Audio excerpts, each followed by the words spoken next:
কংগ্ৰেছ কেতিয়াও শেষ হৈ যোৱা নাই। কংগ্ৰেছ আগতো আছিল, এতিয়াও আছে, আগন্তুক সময়ত থাকিব।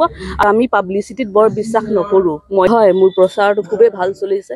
আৰু যিমান আমাৰ কাজিৰঙা লোকসভা সমষ্টিত যিমান আমাৰ সমষ্টি 10টা সমষ্টিতে প্ৰায় ৰাইজক লগ পাইছোঁ আৰু যথেষ্ট সঁহাৰি পাইছোঁ আৰু আশাবাদী আমি জয়ী হ'ম বুলি।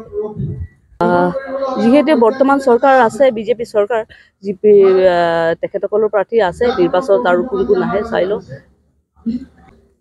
চাওক, এতিয়া বৰ্তমান বিজেপি চৰকাৰে যি ধৰণে মানুহক প্ৰতাৰণা কৰি আছে বা গণতন্ত্ৰৰ ওপৰত এটা ভয় হৈছে, সংবিধানৰ ওপৰত খৰ্ব কৰা হৈছে, এইবিলাক বিভিন্ন কথাবিলাক আছে। যাতে দেশৰ ৰক্ষা হওক, উঠি অহা প্ৰজন্মৰ যাতে সুৰক্ষিত পৰিৱেশ এটা হওক, তাৰ কাৰণে আমি সকলোৱে যুঁজৰ কাৰণে আগবাঢ়িছোঁ। সকলো যাতে ৰাইজৰ ন্যায় হওক আৰু সকলো ক্ষেত্ৰ, সকলো শ্ৰেণীৰ ৰাইজে যাতে এটা শান্তি সম্প্ৰীতিৰ পৰিৱেশ পায় আৰু উন্নয়নৰ গতিত আগবাঢ়ে, তাৰ কাৰণে এই যুঁজত আগবাঢ়িছোঁ।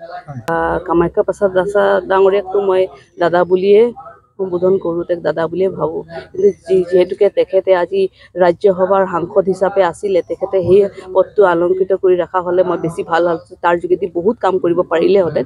যি কি নহওক, দলে তেখেতক কিবা দায়িত্ব দিছে কাৰণে মই নমস্কাৰ জনাইছোঁ। আৰু যিহেতুকে তেখেতে কোৱা মই শুনা নাই, আপোনালোকৰ যোগেদি গম পাইছোঁ বাৰু। কংগ্ৰেছ কেতিয়াও শেষ হৈ যোৱা নাই। কংগ্ৰেছ আগতো আছিল, এতিয়াও আছে, আগন্তুক সময়ত থাকিব।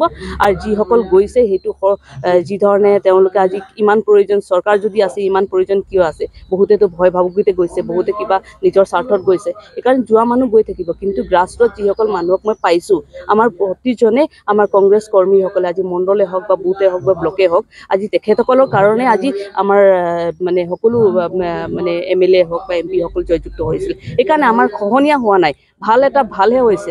যিবিলাক গৈছে, আমাৰ কাৰণে ৰাস্তা খোলাই দিয়া হৈছে, যাতে উঠি অহা প্ৰজন্মৰ পৰা লিডাৰশ্বিপ এটা ভাল হ'ব বুলি। চাওক, আমি পাব্লিচিটিত বৰ বিশ্বাস নকৰোঁ। মই য'ত গৈছোঁ, ৰাইজে মোক পাইছে। আৰু তেনেকুৱা যদি হয়, তে নিৰ্বাচনটোতো চলিবই। আৰু তেনেকুৱাতো তেখেতে যদি দেখা নাই যদি ক'ব নোৱাৰোঁ, সেইটো তেওঁৰ কথা।